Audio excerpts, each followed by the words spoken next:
की नरेंद्रजी मोदी साहेब असतील, APJ Abdul Kalam sir असतील, या सर्वांनी सीएनचा उल्लेख केलेला आहे. माझ्या मगाशी सीए सरांबरोबर चर्चा करत असताना मला कलानी साहेबांशी चर्चा करत असताना काही विषय समोर आले. आपल्या देशात जवळपास 300 सीए आहेत, 3 लाख सॉरी, नांदेड जिल्ह्यात 300 आहेत आणि देशात 3 लाख आहे अशी संख्या आहे.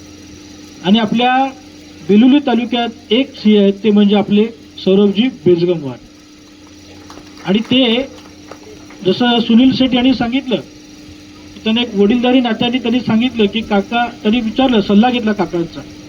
त्यांनी म्हटलं की बाबा तू तुझ्या भविष्यासाठी, पैसे कमवण्यासाठी तू पुणे मुंबई सिटीमध्ये काम कर, परंतु त्यांच्यामध्ये आपल्या मातृभूमीबद्दल, आपल्या ज्या ठिकाणी आपलं कर्मभूमी, जन्मभूमी आपली आहे, त्या ठिकाणी आपल्याला वेळ दिला पाहिजे, त्या नागरिकांचं भलं झालं पाहिजे, तिकडे कुठेतरी सेवा पुरवता आली पाहिजे. कारण तुम्ही बघा, कुंडलवाडीवरनं नांदेड जाणं शक्य आहे का?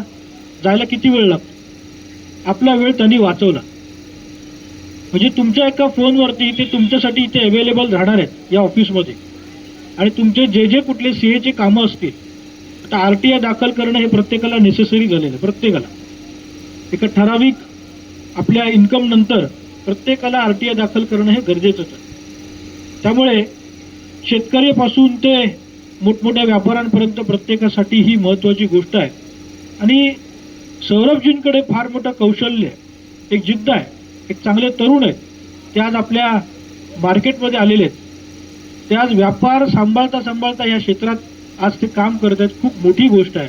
ते कमी वयात ते आपलं हे सगळं काम करत असताना मला त्यांचं मनापासून एक तरुण म्हणून कौतुक यासाठी वाटतं, कारण मी बघतो आजच्या तरुणांना जेवढं पैशाचं आकर्षण आहे, लोक झटपट पैसे कमवले पाहिजेत, या भावनेपेक्षा आपण आपल्या गावातल्या लोकांची सेवा केली पाहिजे, कुंडलवाडीची सेवा केली पाहिजे, या भागातल्या लोकांना आपण कशी मदत करता येईल आपल्या क्षेत्राच्या माध्यमातून, हा विचार, हा खूप मोठा विचार त्यांनी केला. म्हणून मला त्यांचं मनापासून कौतुक वाटतं. एवढ्या तरुण वयात त्यांनी एवढा चांगला विचार केला. आणि खरंच सर, त्यांच्या आई वडिलांचं, त्यांच्या पूर्ण परिवाराचं, बेजगमवार परिवाराचं मी मनापासून या ठिकाणी कौतुक करतो की आपण आपल्या चिरंजीवांना एक चांगले व्यासपीठ कुंडलवाडी येथे निर्माण करून दिलं.